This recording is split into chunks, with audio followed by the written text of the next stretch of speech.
Welcome to Humaning. Hey, Bricky, come up here. I'm talking to my puppy dog. I was just thinking about reason number 567. Maybe it's just reason number it's probably just reason number 2 that quitting drinking kind of sucks. Or maybe it's reason number 2 that drinking most of your life kind of sucks before you quit drinking. In any case, I just got a call from somebody I hadn't heard from in a long while, and I was just reflecting on how it's been about a year since I quit hanging out with my garage band friends, or the guys that I thought of as my friends, until I realized they were just my drinking buddies. And after I quit drinking, they weren't really even my buddies. They were just drunks, really. And that's sad. That's why I guess I wanted to talk about it, because I think it's you often hear the story about how great things are after somebody quit drinking. And I'm not saying I want to go back to drinking at all, but there's a lot of parts about it that really suck. And like I was saying at the start, maybe it's not so much about quitting drinking, to be fair.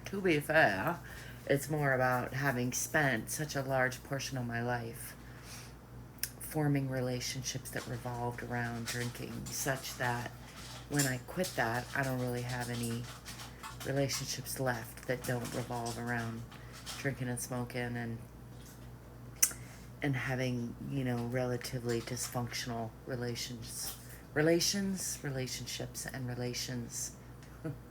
And I want to have more functional relations and relationships.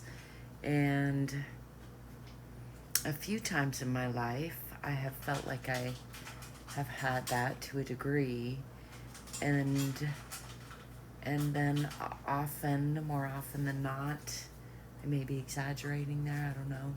I'm not really counting them up at the moment, but it seems like, or a story that I tell about that is that I end up, feeling the fool, feeling like, in hindsight, I can see how there were many signs along the way that I was ignoring about how the relationship really wasn't as trustworthy as I wanted it to be.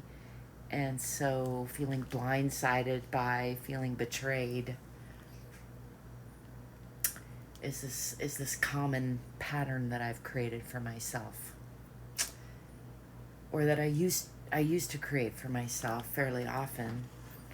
And would love to say I haven't created it for myself in a while, but just about a year ago I created it for myself again, which isn't the person that just called me, but that was a little fling that happened over at that garage band, in that setting, and was part of what helped me realize that it's not a safe setting for me.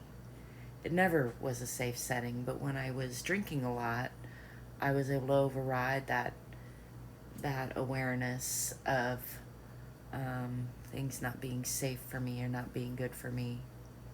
And that is probably the best part of not drinking anymore, is learning to love myself more, learning to take better care of myself, learning to look out for myself and realize that I'm worthy of looking out for, that it's okay to say no to dangerous. And let me just put a pinky finger asterisk. It's not like I feel like it's super dangerous over there. It's just that it's not healthy for me. There's nothing about it that, that helps me be healthier. And I don't think that was always true. I had a lot of fun over there. I really enjoyed singing and playing music, and there's a lot about that that is healthy. And there's a lot about being social that's healthy.